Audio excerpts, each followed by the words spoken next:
Parents అనే పదానికే మాయని మచ్చ, ప్రేమకు ప్రతీకలైన చేతులే ప్రాణాలు తీస్తున్నాయా?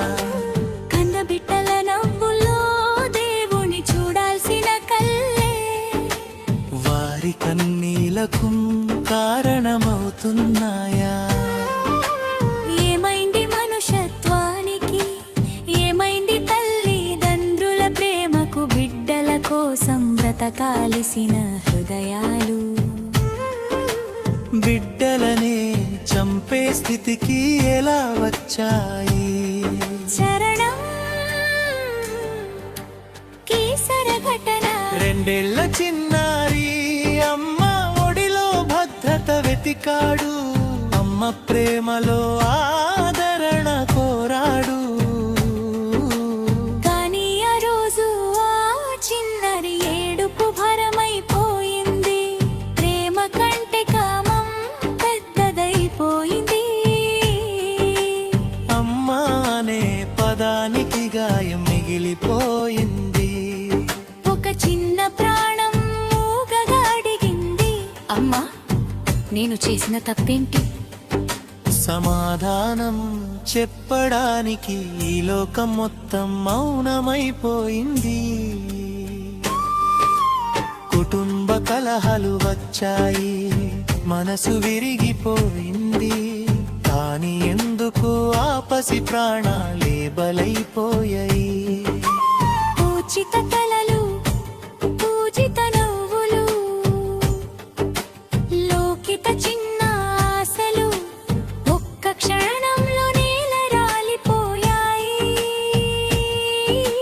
కూతుళ్లను కాపాడాల్సిన చేతులే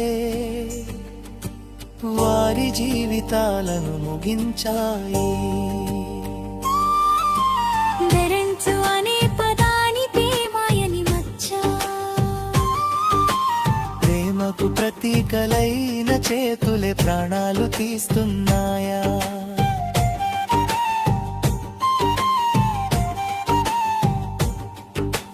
పెద్దల గొడవలకు పిల్లల ప్రాణాలే బలైపోతున్నాయి.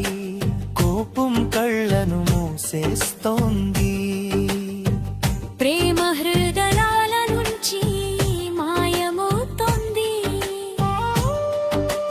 పెద్దలు భారములు కాదు, దేవుడు అప్పగించిన బాధ్యత.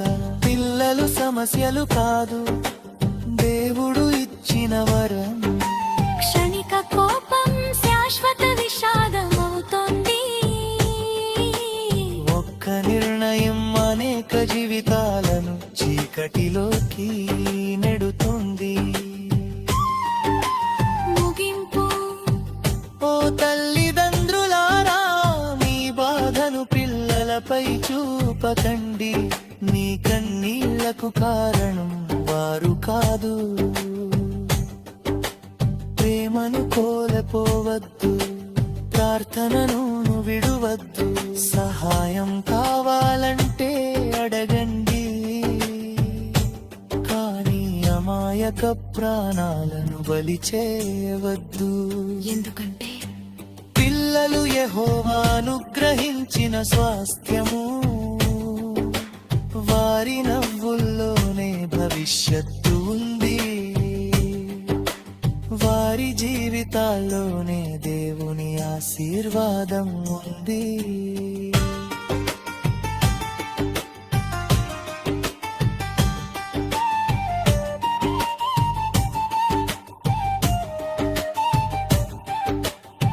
సో పిల్లలు యెహోవా అనుగ్రహించిన స్వాస్తి